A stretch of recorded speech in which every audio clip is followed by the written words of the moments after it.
Is that normal?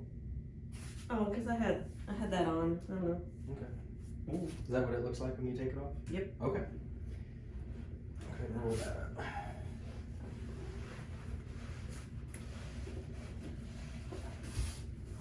All the way. How you can get it? I need to mark it so I can cut.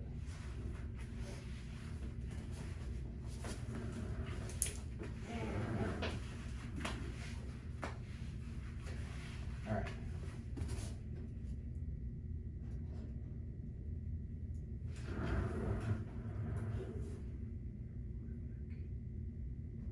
Okay, take off. How's there fur on this already? It's floating around. It is all furry.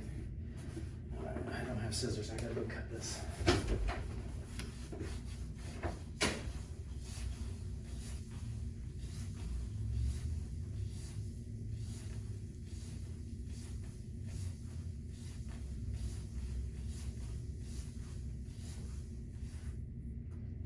There are different types of liners that your prosthetist will try on to see if you can find something that fits.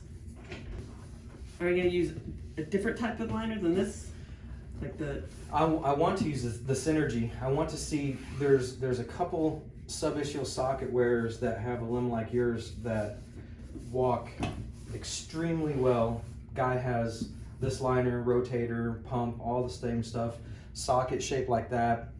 Deflects the liner over it, sleeve rolls up, you have total vacuum all the way to the top of the socket. But this liner and this liner are retrofittable to each other. All three of these are. They're all the same profile, just different makeup of material. So if you can seal in with that, then that would be great. But you will probably lose a lot of volume initially on this first socket. So whenever you do start having volume fitting issues, having vacuum at the top of the socket is going to keep you in that socket longer.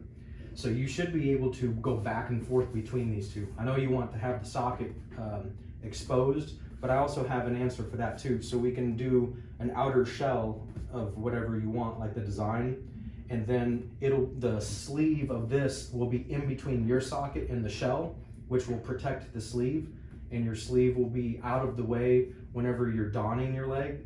But then the shell will give you the socket design that you want. So like the cosmetics of it. But both systems will work with each other. Oh, okay. In theory, these rings should be enough to seal until you start losing volume.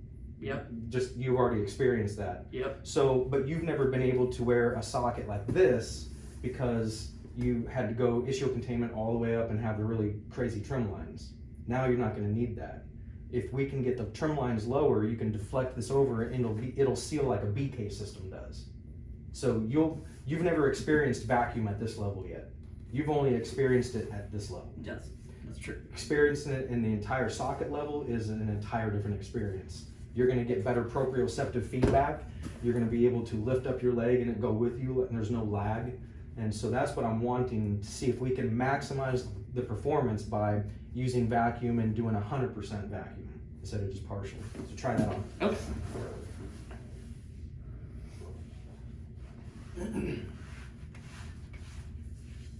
Yeah, that's a really good fit.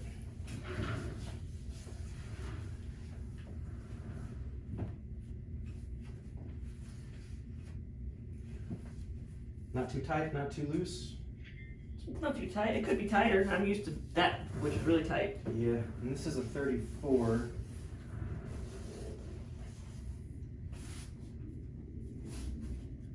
That's good.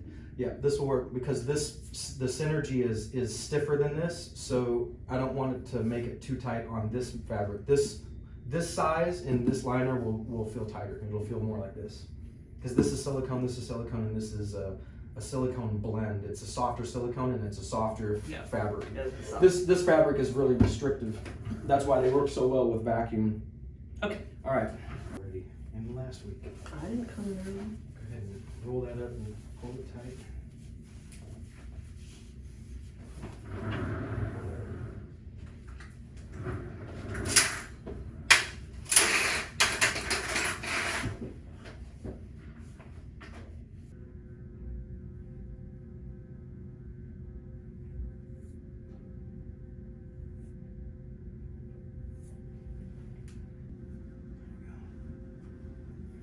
when your prosthetist is casting you for an above knee socket, they're gonna get all up in your business.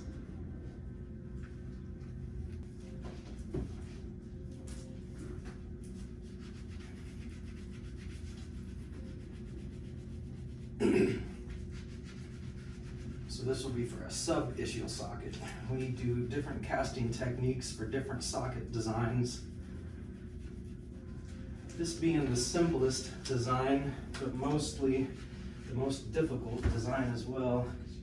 You've got to get the volume right, and you've got to get the proximal trim right.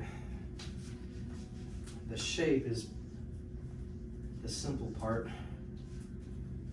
This is just shaped like my. It's just a bucket, It's just basically. a bucket shaped like my leg. But the only way this bucket works is by getting the right volume and the right proximal trim. Once we have that, the alignment is what makes this type of socket work with this simple shape, and the fact that vacuum just holds everything together. Okay, resist. Okay, let go. Proximal means toward the body. Distal means away from the body. So I'm using my right hand to flatten the posterior portion of the socket, and I'm using my left hand to capture the adductor tendon. So that'll be a natural, that way we have a natural flare to where when I have this model in the back, all I'm doing is just blending the shapes together to get rid of any rough transitions and then just make my reductions. The more I shape the limb, the more risk we have of making mistakes in the shape of the socket. We get too far away from the actual anatomy, which is important on ischial containment sockets to create the shape that we want for those muscle bellies to have places to move. But on a subischial socket, the tissue is being pulled outward towards the socket. And so it's taken the shape of this bucket, essentially. So we want that shape to happen naturally. Posterior means the back. I'm gonna go up higher on your socket trim on this side though. Anterior means the front. Okay. All right, so got that right where I wanted it. So this is going to be a little bit taller on the lateral side just so that we can create more surface area.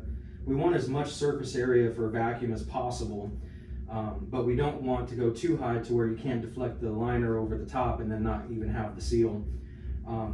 The sealing rings on this are going to be like near the top of this socket, so the risk of that breaking suction is higher. Yep. Because of how short it is. Yep. Which would be fine if it works, but when it stops working, it means it's just gonna fall off. It'll literally just fall off. You're not gonna be able to even like catch yourself, you know, and reset.